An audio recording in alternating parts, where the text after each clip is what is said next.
राधे राधे दोस्तों, ये देखिए कल गणेश चतुर्थी है।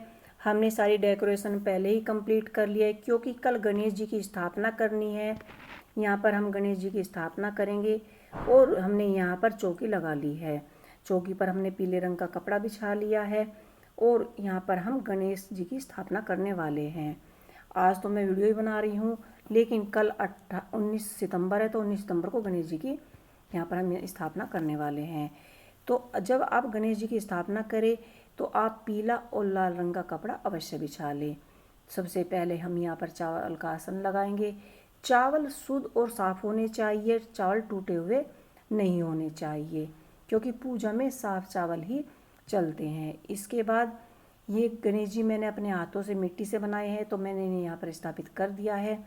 इसके बाद हम करेंगे कलश स्थापना।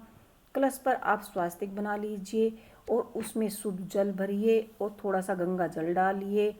कलश में आप एक सिक्का या लौंग का जोड़ा अवश्य डालिए क्योंकि कलश स्थापना हम जब भी करते हैं कलश को हम खाली नहीं छोड़ते।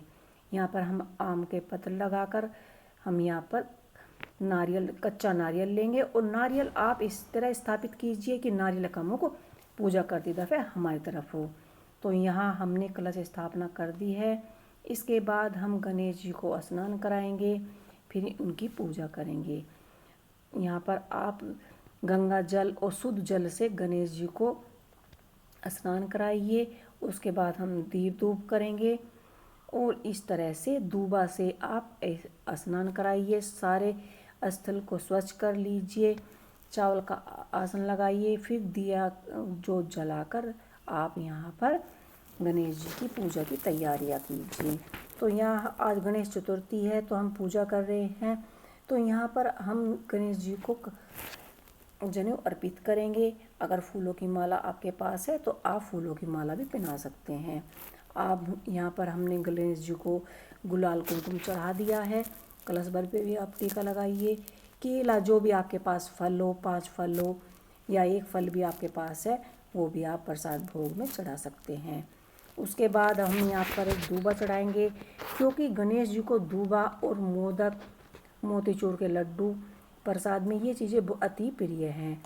इस तरह से आप जितना चाहे अपने पूजा स्थान को डेकोरेट कर सकते हैं, गणेश जी की स्थापना कर सकते हैं।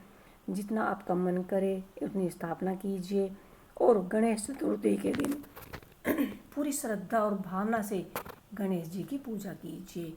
अगर आप उपवास रख सकते हैं तो आप उपवास रखिए, अन्यथा आप सुबह स्नान कर कर स्वच्छ कपड़े पहने और सारे परिवार के साथ आप पूजा कीजिए और शाम को एक वक्त खाना खाकर अपनी पूजा को पूर्ण कीजिए।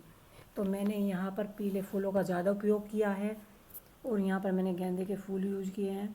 तो इस तरह से आपके पास अगर वक्त है तो गणेश चालीसा पढ़िए, गणेश जी के भजन कीजिए और यहाँ पर आप गणेश जी की कोई भी कहानी जो भी आपको याद हो, आप गणेश जी की कहानी कीजिए। अगर गणेश जी की कहानी आपको याद नहीं है तो आप पुस्तक में से भी गणेश जी की कहानी हाथ में चावल या फूल लेकर पढ़ सकते हैं। और जो भी दक्षिणा बने आप दक्षिणा चढ़ाइए और पूरे 10 दिन तक गणेश जी को अच्छे से सुबह शाम उनकी पूजा कीजिए, भजन कीजिए, कीर्तन कीजिए और उनसे प्रार्थना कीजिए कि गणेश जी हमारे घर में सुख शांति हमेशा बनी रही। इसी के साथ जय श्री गणेश।